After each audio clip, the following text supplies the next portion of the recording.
स्वागत है आप सभी का बैंकर्स ग्रेड पर। इस सेशन में हम लोग डिस्कस करने वाले हैं आरबीआई सर्कुलर्स अक्टूबर। ठीक है, तो ये आप लोगों की एसबीआई सीबीओ अपकमिंग एग्जाम के लिए यूजफुल रहेगा। साथ ही में central bank of India, bank of Maharashtra के लिए भी यूजफुल रहेगा, क्रेडिट ऑफिसर के लिए, क्योंकि उसमें जनरल बैंकिंग में आरबीआई सर्कुलर का वेटेज ज्यादा रहेगा। प्रोफेशनल नॉलेज वेरी करेगा, उसका कोर्स भी अवेलेबल है।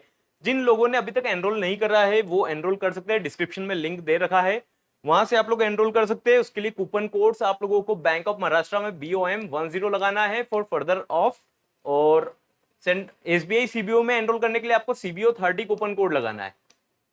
30% ऑफ इसमें फर्दर है। वेबसाइट का लिंक डिस्क्रिप्शन में दे रखा है। टेलीग्राम चैनल से भी जुड़ सकते हैं, टेलीग्राम चैनल का लिंक डिस्क्रिप्शन में है। वहां पर आप लोगों को कोर्स की क्लासेस की अपडेट्स मिलती रहेगी और बैच की अपडेट भी मिलती रहेगी। ठीक है, तो सेशन को स्टार्ट करते हैं हम लोग। आज का पहला सर्कुलर हम लोग देखते हैं, regulation of payment aggregator cross border, PA cross border के ऊपर एक अपडेट आरबीआई ने अक्टूबर मंथ में दिया हुआ है। Cross border payment transaction actually होता क्या है? सपोज करते हैं ये पेमेंट एग्रीगेटर है, ये मर्चेंट है, ये एक्वायरर है। एक्वायरर मींस जो कस्टमर है, आप कस्टमर समझिए इसको, या एक्वायर समझिए इसको पेमेंट गेटवे की टर्म में। जब टू डिफरेंट कंट्रीज में ट्रांजैक्शन होता है उसको बोलते हैं पेमेंट एग्रीगेटर के थ्रू ट्रांजैक्शन होना। ठीक है, पेमेंट एग्रीगेटर उसमें रोल प्ले करता है, पेमेंट गेटवे का भी रोल रहता है, लेकिन पेमेंट गेटवे एक छोटा सा पार्ट है पेमेंट एग्रीगेटर का पूरा। तो अभी हम इसका डेफिनेशन देखते हैं। पीएसीबी यहां पर क्या रेफर कर रहा है? Payment aggregator cross border are companies that help with the online payments for goods and services that are sent or received between different countries. ऐसे सेट गुड्स एंड सर्विसेज में जो ट्रांजैक्शन होता है उसके लिए पेमेंट एग्रीगेटर रोल प्ले करता है। तो पेमेंट एग्रीगेटर ये क्रॉस बॉर्डर का तो डिफरेंट कंट्रीज में रोल प्ले करेगा। ठीक है, रिक्वायरमेंट ऑफ ऑथराइजेशन, अब इसमें अपडेट क्या आपको देखना है। Requirement of authorisation, banks don't need separate permission from the RBI to do this. Banks जो भी ऑलरेडी उनका नेटवर्क का क्राइटेरिया फॉलो हो चुका रहता है, तो उनको प्राइम ऑथराइजेशन लेने के लिए कोई परमिशन का रिक्वायरमेंट नहीं है। किससे? आरबीआई से। But non banks that do this kind of work must apply for the authorisation. यहाँ पर ऑथराइजेशन का क्लियर मीनिंग है लाइसेंस। ऑथराइजेशन का मतलब वो ट्रांजैक्शन का ऑथराइजेशन नहीं, यहाँ पर ऑथराइजेशन का मतलब है लाइसेंस या approval from the RBI by 30th April 2024। Important date है, इस टाइप के ही क्वेश्चन आपके एग्जाम में पूछे जाते हैं। 30th अप्रैल, ये आपको क्लास नोट, ये आपको नोट करना है। 30th अप्रैल 2024 तक इसको अप्लाई कर देना है फॉर द ऑथराइजेशन। किसको? नॉन बैंक्स को। Alright, they can continue to operate in this role until they receive a response from the RBI. जब तक इनको आरबीआई से रिस्पॉन्स नहीं मिलता तब तक ये कंपनीज अपने वर्क में कंटिन्यू कर सकती है। ये क्लियर है पार्ट आपको? ठीक है, अब नेक्स्ट क्या है सर्कुलर में? They can choose to work in 3 categories. इसमें 3 कैटेगरीज बताई गई है काम करने के लिए। क्रॉस बॉर्डर की हम बात कर रहे हैं, केवल payment aggregator with in India की बात नहीं कर रहे, पेमेंट एग्रीगेटर क्रॉस बॉर्डर की बात कर रहे हैं। They can choose to work in 3 categories. Export, जहां पर अपना प्रोडक्ट यहां से सेल होगा टू डिफरेंट कंट्री। इंपोर्ट, यानी कि डिफरेंट प्रोडक्ट और सर्विसेज को रिसीव करा जाएगा आप अपनी कंट्री में। ठीक है, या तो दोनों, और बोथ इंपोर्ट एंड एक्सपोर्ट। ये क्लियर है? अभी यहां पर क्या रोल प्ले होगा आपको समझ में आएगा। Companies currently doing this work need to follow certain guidelines and rules about how they operate, such as how they manage customer complaints and handle security. ये कस्टमर कंप्लेंट्स को और सिक्योरिटी मेजर को कैसे हैंडल कर रहे हैं ये role play करेगा। अगर कंपनी इसको फॉलो नहीं करती, not following these rules could lead to the RBI refusing their authorisation. मतलब उनके अप्रूवल को, उनके लाइसेंस को कैंसिल कर सकती है आरबीआई अगर ये अपनी गाइडलाइन को फॉलो नहीं करते, कस्टमर कंप्लायंस को लेकर फॉलो नहीं करते, या फिर सिक्योरिटी मेजर्स नहीं लेते तो। ठीक है, दिस कंपनीज ऑल्सो नीड, मतलब यहां पर बैंक्स की बात नहीं हो रही है, यहां पर बात हो रही है नॉन बैंक्स कंपनी की जो पेमेंट एग्रीगेटर का रोल प्ले करती है। काइंड ऑफ एक एग्जांपल देता हूं, जो पेमेंट एग्रीगेटर कौन सा? पेयू। अभी पेमेंट एग्रीगेटर का काम करते हैं 2 डिफरेंट कंट्रीज में। ठीक है, तो इस टाइप के काम को लेकर अपनी आरबीआई ने नई गाइडलाइंस दी है। कौन सी लास्ट डेट है इसका? 30th अप्रैल तक इनको अप्लाई करना है। ये डेट इंपॉर्टेंट है। ठीक है, अब देखो, these companies also need to let the RBI know if they want to continue this kind of work and get approval from the RBI to do so। मतलब ये कंटिन्यू करना चाह रहे हैं नहीं चाह रहे हैं, ये भी इनको आरबीआई को अपडेट करना पड़ेगा एट द अर्लीस्ट कि हम कंटिन्यू करेंगे या नहीं करेंगे, हम ऑथराइजेशन के लिए अप्लाई करेंगे या नहीं करेंगे, ये चीज भी इनको अप्लाई करना पड़ेगा। देखो जितने भी आप सर्कुलर्स पढ़ते हैं उनको डेप्थ में पढ़ना आपको जरूरी है। आप लोगों को एसबीआई सीबीओ या जनरल बैंकिंग में भी क्या करना है, केवल मंथली सर्कुलर्स पर रिलाई नहीं करना, आपको टॉपिक वाइज पढ़ जाना है। जैसे कि एटीएम का टॉपिक हो गया, ऑलराइट, लॉकर का ऑपरेशन हो गए, अकाउंट्स हो गए, इन सब की जो पॉलिसीज चलती प्रोसेस है उनको लेकर भी जनरल क्वेश्चन बैंकिंग के पूछे जाते हैं।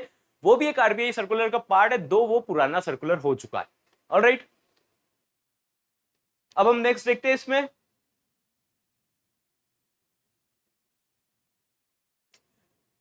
नेटवर्थ की यहां पर बात करी गई है, companies not owned by banks, अभी नॉन बैंक्स की बात करी जा रही है, क्योंकि जो बैंक्स है उनका नेटवर्थ तो ऑलरेडी मैट हो चुका रहता है जब उनका बैंकिंग का लाइसेंस मिलता है, ठीक है। तो जब यहां पर बात हो रही है companies not owned by banks need to have a minimum net worth of ₹15 crore, ये बहुत इंपॉर्टेंट पार्ट है।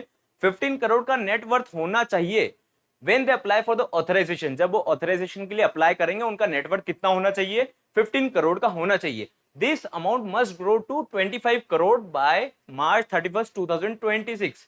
25 करोड़ हो जाना चाहिए ये अमाउंट इनका नेटवर्थ। कब तक, 31 मार्च 26 तक। दो इंपॉर्टेंट डेट्स आ चुकी है, दो नेटवर्थ के डेटा आए हुए, 15 करोड़ 25 करोड़। 15 करोड़ इनिशियल रिक्वायरमेंट है, बट 2 साल बाद, अप्रोक्स 2.5 साल बाद कितना हो जाना चाहिए, 25 करोड़।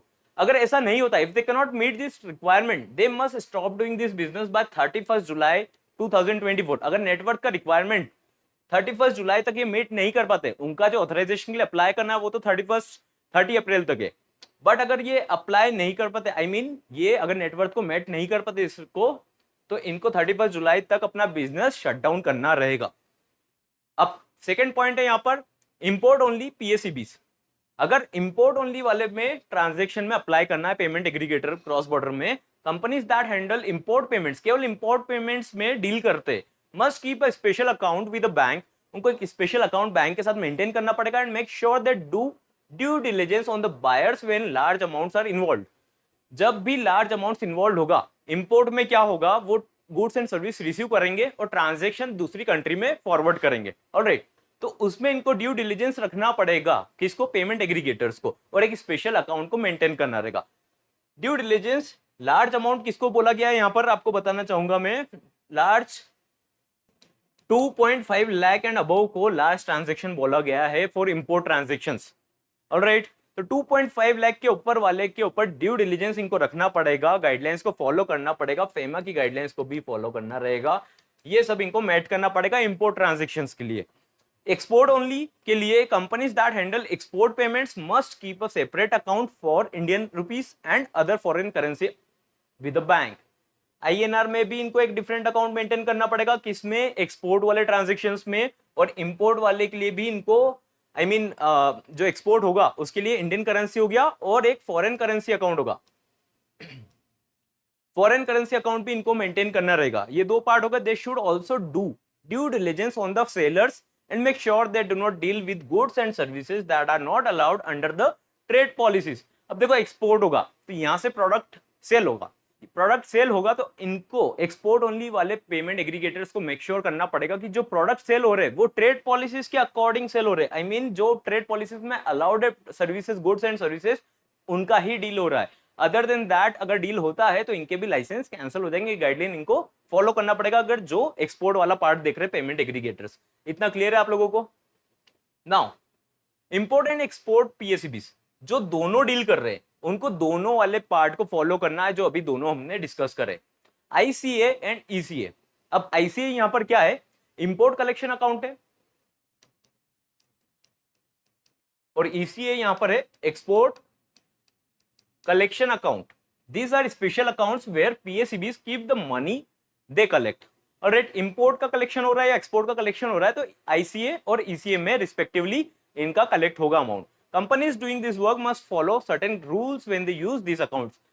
इन अकाउंट्स को यूज करने का सर्टेन गाइडलाइंस है by which are being set by RBI and under the FEMA act, ठीक है। This accounts are considered as designated payment system. इन अकाउंट्स को बोला जाता है किनको? Import collection account, export collection account. इनको क्या बोला जाता है? Designated payment system. ये याद रहेगा, डेजिग्नेटेड पेमेंट सिस्टम का डेफिनेशन है जहां पर हम पेमेंट एग्रीगेटर के रिस्पेक्ट में बात कर रहे हैं तो आईसीए और ईसीए यहां पर डेजिग्नेटेड पेमेंट सिस्टम है। In respect of import and export transactions processed by PSEBs, the maximum value per unit goods and services sold purchased shall be 25 lakh. 25 lakh per unit, unit की बात हो रही है यहाँ पर, या तो वो गुड है या गुड्स है या सर्विसेज है, उनका 25 लाख लिमिट है। 25 लाख के अबव वाला ट्रांजैक्शन, सिंगल ट्रांजैक्शन कैरी नहीं हो सकता। ऑलराइट, ये क्लियर है? ठीक है, नेक्स्ट सर्कुलर हम देखते हैं। Joining the account aggregator ecosystem as financial information user. अभी सारे पेमेंट सिस्टम्स के ऊपर चीजें चल रही है, अभी जो डिजिटल ट्रांजैक्शंस हो रहे उसके ऊपर अमेंडमेंट्स बहुत आ रहे, तो आपको इनके जो डिटेल्स है उनको प्रॉपर वे में समझना है, क्योंकि ये रिसेंट चेंजेस है सारे, और इन रिसेंट चेंजेस से डेफिनेटली क्वेश्चन तो हमेशा हर कॉम्पिटिटिव एग्जाम में बना जाएगा। ठीक है, तो यहाँ पर अकाउंट एग्रीगेटर की बात हो रही है। एक अकाउंट एग्रीगेटर का एक सिंपल मैं आपको फ्लो चार्ट बताना चाहूंगा। अकाउंट एग्रीगेटर क्या रोल प्ले करता है? एफआईपी, यहां पर हम एफआईपी की बात करेंगे और ये एफआईयू की बात करेंगे। दो पैरामीटर पर बात होगी अकाउंट एग्रीगेटर के ऊपर। पहले फाइनेंशियल इंफॉर्मेशन प्रोवाइडर्स, एफआईपी की बात करते हैं। These are entities such as banks, mutual funds, insurance companies और any organisation that holds your financial data. जो भी कंपनीज आपका फाइनेंशियल डेटा होल्ड करती है, जैसे कि पैन कार्ड, आपका बैंक स्टेटमेंट, आपका फाइनेंशियल एड्रेस प्रूफ, ये भी आपका ईमेल आईडी, ये सब चीजें एक फाइनेंशियल डेटा है, आपका इंफॉर्मेशन है, जो कि एक फाइनेंशियल अकाउंट के लिए रिस्पॉन्सिबल है, आई मीन उसके लिए मैंडेटरी प्रोसेस में इन्वॉल्व रहता है। तो ये जो इन्वॉल्व चीजें रहती है वो फाइनेंशियल इंफॉर्मेशन प्रोवाइडर्स अपने पास स्टोर करते हैं। ऑलराइट, जैसे बैंक है तो उसके पास आपका स्टेटमेंट, ये सब कुछ है, तो वो फाइनेंशियल इंफॉर्मेशन प्रोवाइडर हो गया यहाँ पर। FIPs share your information securely with your consent when you require it। जब भी आपको रिक्वायरमेंट होता है, जैसे कि आप फोन पे पर अपना बैलेंस चेक करते हो, तो आप आपके बैंक अकाउंट पर जाके बैलेंस चेक करते हो, यूपीआई या उधर जाकर जहां पे आपने अपना बैंक को लिंक कर रखा है। तो ये डेटा कहां से आ रहा है? FIP उसको शेयर कर रहा है, वहां से आप अपना चेक कर पा रहे हो ट्रांजेक्शन अपने कॉन्सेंट के थ्रू। ऑलराइट, तो FIP अपना आपका डेटा अपने पास रखता है और उसको सिक्योरली शेयर करता है जब आपके कॉन्सेंट के थ्रू। ऑलराइट, अभी यहां पर हमको देखना है, for example if you want to get a comprehensive view of your bank account, mutual fund, investments and insurance. जैसे कि क्रेडिट भी यहां पर रोल प्ले कर रहा था। क्रेडिट में आप लोगों ने देखा होगा कि आपका क्रेडिट कार्ड के स्टेटमेंट्स आप लोगों को वन व्यू में दिख जाते थे, कौन कौन सा डेट आया हुआ है। तो ये सारे डेटा कौन दे रहा है? बैंक आपका क्रेडिट कार्ड कंपनीज दे रही है, और किसको दे रही? क्रेडिट को। तो बैंक और क्रेडिट कार्ड कंपनीज यहाँ पर फाइनेंशियल इंफॉर्मेशन प्रोवाइडर हो गए, क्योंकि आपका इंफॉर्मेशन इन्होंने प्रोवाइड करा है आपके कॉन्सेंट से, क्योंकि आपको ओटीपी आता है, आप अग्री करते हो टर्म्स एंड कंडीशन को, देन ओनली आपका डेटा शेयर होता है। ऑलराइट, अब यहां पर हमको देखना है फाइनेंशियल इंफॉर्मेशन यूजर क्या है, और फिर उस फ्लो चार्ट पर हम वापस चलेंगे, उस फ्लो चार्ट को अच्छे से समझेंगे। These are entities that utilize the financial data collected by FIP to provide various services to individuals और businesses। एज आई सेड कि क्रेड या फिर दूसरी कंपनी, जैसे कि आपका लोन के लिए अप्रूवल जाता है तो आपका स्टेटमेंट अपलोड करा जाता है, या नेट बैंकिंग के थ्रू डायरेक्टली वो चेक कर लेते हैं। आप नेट बैंकिंग का एक्सेस देंगे तो फाइनेंशियल इंफॉर्मेशन प्रोवाइडर कौन हो गया? आपका बैंक हो गया। लेकिन उसको फाइनेंशियल इंफॉर्मेशन को यूज कौन कर रहा है? यूजर कौन है? लोन एजेंसीज हो गई, लोन कंपनीज हो गई। ऑलराइट, तो ये डाटा आपको क्लियर है। For instance, financial planning app or lending institution can use your financial data from different FIPs to offer personalized financial advice or approve a loan application more quickly। Clear है इतना part? तो अभी हम एक और बार देखते हैं उसी डायग्राम को। यहां पर मैंने आपको बताया था अकाउंट एग्रीगेटर इसका FIP इंफॉर्मेशन शेयर करता है, क्योंकि आप यहां पर अपना फाइनेंशियल डेटा इनपुट देते हैं। इसको यूज करता है FIU। ये FIP FIU भी हो सकता है, क्योंकि बैंक जो आपका अकाउंट ओपन कर रहा है वो आपको लोन भी दे सकता है, तो वो डेटा यूज कर सकता है। अकाउंट एग्रीगेटर ये पूरा इकोसिस्टम है। अभी यहां पर सर्कुलर क्या आया है उसके ऊपर हमको बात करना है। क्लियर है इतना? देखो अब सर्कुलर क्या है। Now the issue is that some entities that should be sharing their financial data as FIPs are only using the data shared by other FIUs।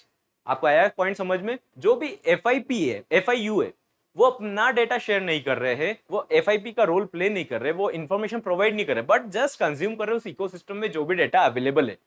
उनका जो ऑब्लिगेशन बनता है कि उनके पास जो इन्फॉर्मेशन है वो उनको भी इकोसिस्टम में शेयर करना है, बट वो इन्फॉर्मेशन शेयर नहीं कर रहे.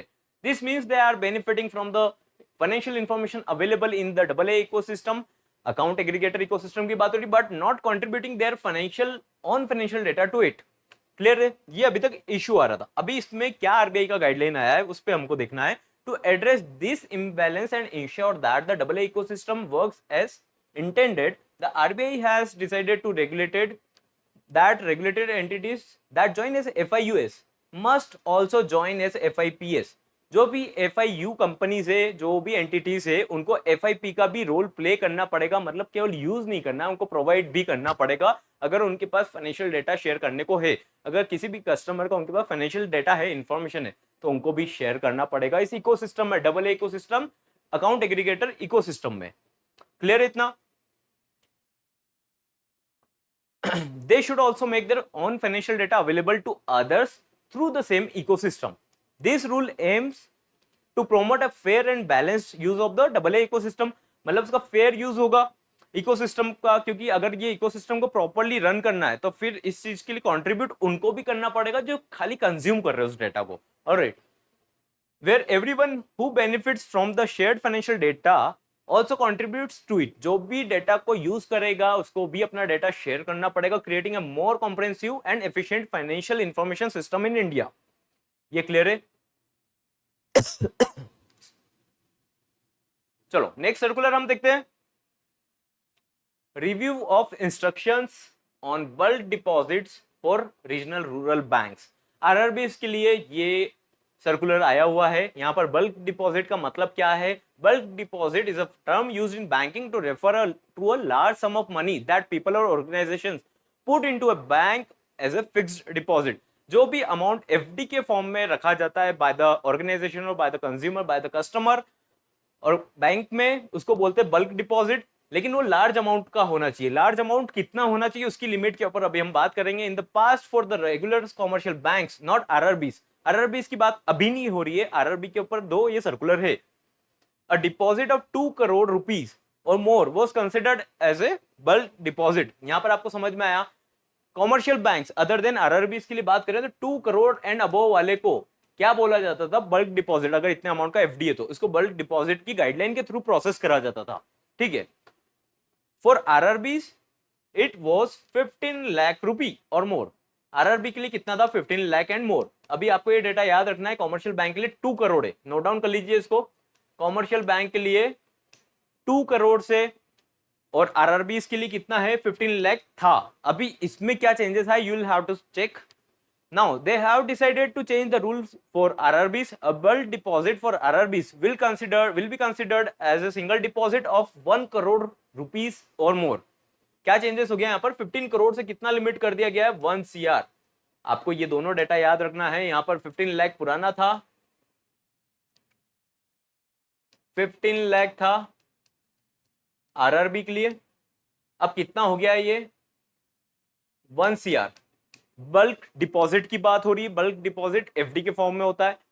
ठीक है. कॉमर्शियल बैंक के लिए कितना है? 2 करोड़. ये नोट डाउन कर लो. ये तीनों डेटा बहुत इंपॉर्टेंट है आपकी हर एग्जाम्स के लिए. This change means that RRBs can now handle larger deposits without considering them as bulk deposits. आपके मन में क्वेश्चन आ रहा होगा कि बल्क डिपॉजिट से उससे मतलब क्या है, लेकिन उसकी गाइडलाइंस जो फॉलो करनी होती है वो पूरा वेरी करता है बल्क डिपॉजिट की डेफिनेशन के अकॉर्डिंग, है ना. जो भी उनके रेट ऑफ इंटरेस्ट एप्लीकेबल रहते हैं, जो भी टर्म्स एंड कंडीशंस रहती है, वो पूरा चेंज हो जाता है बल्क डिपॉजिट की कंडीशन में आने के बाद. तो अब 1 करोड़ के ऊपर वाला बल्क डिपॉजिट कहलाएगा, उसके नीचे वाला नॉर्मल डिपॉजिट वाले में काउंट होगा. All the other rules and instructions about the deposits in RRBs will stay the same. All the other rules की बात से आपको समझना पड़ेगा कि ये अदर रूल्स वाले भी पार्ट आप लोगों की एग्जाम के लिए इंपॉर्टेंट रहते हैं. अभी अदर रूल्स हो सकता है 2009 का सर्कुलर हो. तो आपको जब आप प्रिपरेशन करेंगे तो आपको डेप्थ में करना है, ना कि मंथ वाइज पे खाली अपना टाइम स्पेंड करना है, क्योंकि मंथ वाइज हर कोई कैंडिडेट करेगा. ये बेसिक चीजें आजकल पीओ क्लरिकल में भी ये चीजें कैंडिडेट करते हैं, बट आपको उसको डेप्थ में करना है. डेप्थ की क्लासेस ऑलरेडी स्टार्ट हो चुकी है, उसका भी लिंक डिस्क्रिप्शन में दे रखा है. कुछ क्वेरीज हो तो व्हाट्सएप भी कर सकते हो. टेलीग्राम चैनल का भी लिंक डिस्क्रिप्शन में दे रखा है. लेकिन मेरा आपसे बस यही कहना है, जितना जल्दी ज्वाइन करेंगे किसी भी बैच को, इतना जल्दी आप बेनिफिट लेंगे, क्योंकि इतना टाइम आपने आपकी प्रिपरेशन में देंगे, ना कि आप खाली सोचने पर या कौन सा फॉर्म फिलअप करना है इस पर टाइम स्पेंड करेंगे। आपको प्रिपरेशन स्टार्ट करनी चाहिए टाइमली।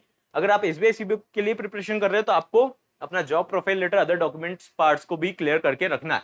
क्लियर है? नेक्स्ट सर्कुलर हम देखते हैं, non callable deposits, master direction on interest rate on deposits. Non callable deposit का मतलब क्या है? यहां पर आपने एक चीज देखी होगी, एफडी रहता है, इसमें एक प्री मैच्योर विड्रॉल अलाउड रहता है, एक नहीं रहता है।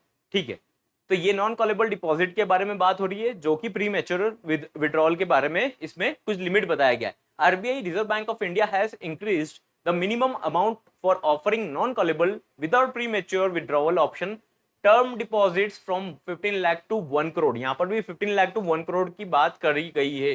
15 लाख जो लिमिट था नॉन कॉलेबल डिपॉजिट का, अभी इसके बारे में हम डिटेल में देखेंगे। 1 CR कर दिया गया। ये दोनों पार्ट आपको नोट डाउन कर लेना है, अक्टूबर मंथ का हेडिंग डाल के आपके नोट्स बना लीजिए, ये आपके लिए हेल्पफुल रहेगा, क्योंकि बेसिक क्वेश्चन तो फ्रंट के मतलब जो रिसेंट चेंजेस है उसमें भी पूछे जाएंगे, लेकिन पुराना भी पार्ट आपकी एग्जाम के लिए इंपॉर्टेंट रहेगा। आप अच्छा स्कोर करना चाहते हो एग्जाम में तो।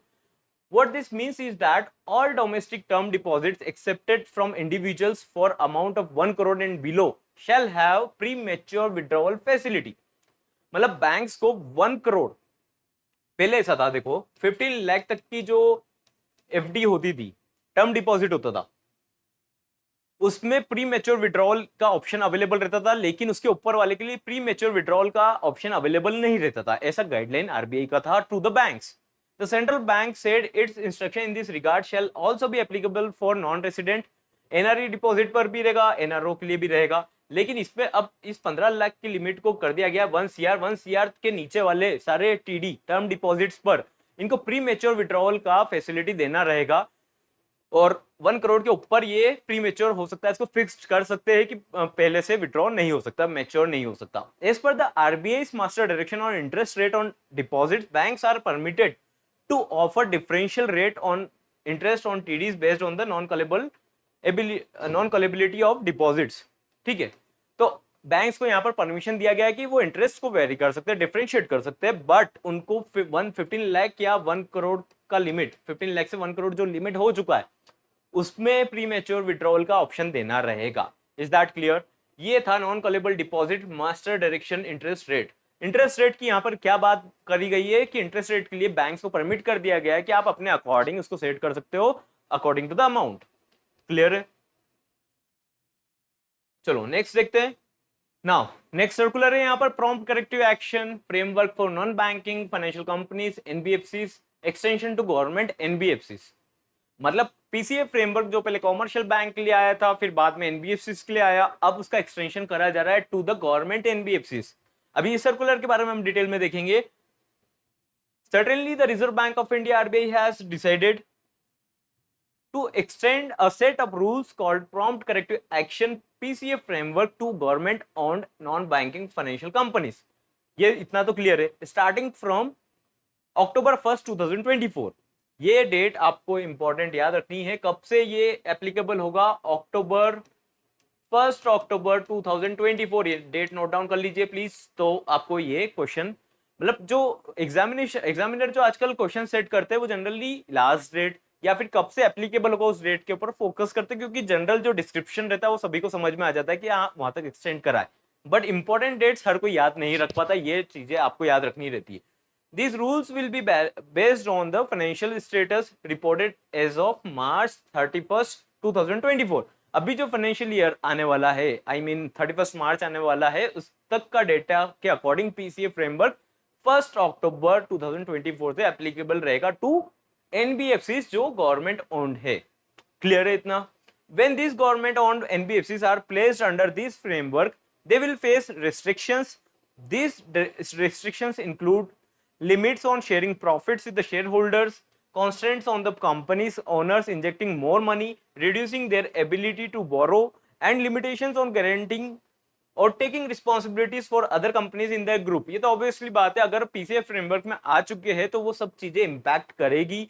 ओनर्स की इंजेक्टिंग मनी की उसकी उस ओनर्स को इम्पैक्ट करेगी, कॉन्स्टेंट हो जाएगी चीजें शेयर होल्डर्स के लिए भी।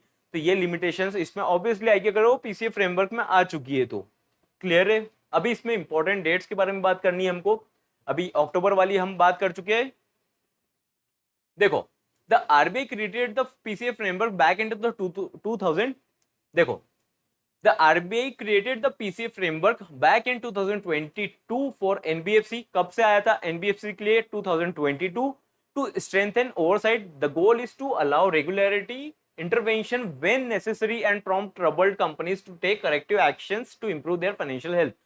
उनका फाइनेंशियल हेल्थ का अगर प्रॉब्लम आता है तो ये पीसीए फ्रेमवर्क उनमें हेल्प करेगा। कब से इंट्रोड्यूस करा गया था? टू एनबीएफसी 2022 में। This framework also serves as a way to keep these companies in the check within the market। However, the RBI still holds the power to take the further actions beyond what's outlined in this framework if they believe it's necessary। RBI can change the जो भी उसका framework का guidelines है उसको change कर सकता है। Key government owned NBFCs like PFC, REC, IRFC and IFCI, ये गवर्नमेंट ऑन NBFC से will be impacted by these new rules starting in October 2024 based on their financial situations from 1st March 31st 2024। जो भी इस financial year के and में उनका situation रहेगा उसके अकॉर्डिंग उनको फ्रेमवर्क में डाला जाएगा। कब से? अक्टूबर 1st 2024 से। तो ये फाइनेंशियल आरबीआई सर्कुलर्स थे हमारे for the month of October. इसका नेक्स्ट पार्ट भी आएगा लेकिन वो क्लासेस में आएगा। वेबसाइट का लिंक डिस्क्रिप्शन बॉक्स में दे रखा है। आपको आपकी प्रिपरेशन प्रॉपर वे में करना है। Again I am telling this, good luck for your preparation. और आपके documentation part for SBI CBO आप कंप्लीट कर लीजिए। क्रेडिट ऑफिसर का भी कोर्स का लिंक डिस्क्रिप्शन में दे रखा है। कूपन कोड आपको BOM 10 यूज करना है उसके लिए, और CBO 30 कूपन कोड यूज करना है। For SBI CBO telegram channel का भी लिंक डिस्क्रिप्शन में दे रखा है। Do join then.